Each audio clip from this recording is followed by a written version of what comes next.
Pure Islamic mood کے ناظرین کو السلام علیکم۔ حضرت ابو سعید خدری رضی اللہ تعالیٰ عنہ سے روایت ہے کہ رسول اللہ صلی اللہ علیہ وآلہ وسلم نے ارشاد فرمایا، مریضوں کی عیادت کیا کرو اور جنازوں میں شرکت کیا کرو، یہ تمہیں آخرت کی یاد دلاتے رہیں گے۔ حضرت انس رضی اللہ تعالیٰ عنہ نبی کریم صلی اللہ علیہ وآلہ وسلم سے روایت کرتے ہیں، آپ صلی اللہ علیہ وآلہ وسلم نے فرمایا، روز قیامت اللہ جہنم والوں میں سے سب سے ہلکے عذاب میں گرفتار شخص سے فرمائے گا، اگر زمین کی تمام چیزیں تیری ملکیت ہوں تو کیا تو انہیں اس عذاب کے بدلے میں بطور فدیہ دے دے گا؟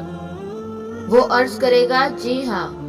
وہ فرمائے گا، میں نے تجھ سے جبکہ تو آدم علیہ السلام کی پشت میں تھا اس سے بھی معمولی چیز کا مطالبہ کیا تھا کہ تو میرے ساتھ شریک نہ ٹھہرائے گا، لیکن تو نے انکار کیا اور میرے ساتھ شرک کیا۔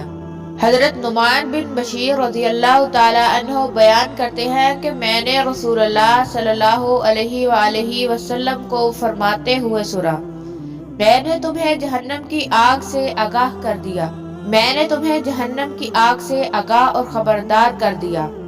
آپ صلی اللہ علیہ وآلہ وسلم بار بار یہ فرماتے رہے، حتیٰ کہ اگر آپ میری اس جگہ ہوتے تو بازار والے اسے سن لیتے، اور حتیٰ کہ آپ کے کندھے پر جو چادر تھی وہ آپ کے قدموں پر گر پڑی۔ ناظرین، اگر آپ کو حدیث نبوی صلی اللہ علیہ وآلہ وسلم سننا پسند ہے تو ہمارے چینل کو سبسکرائب کریں۔ شکریہ۔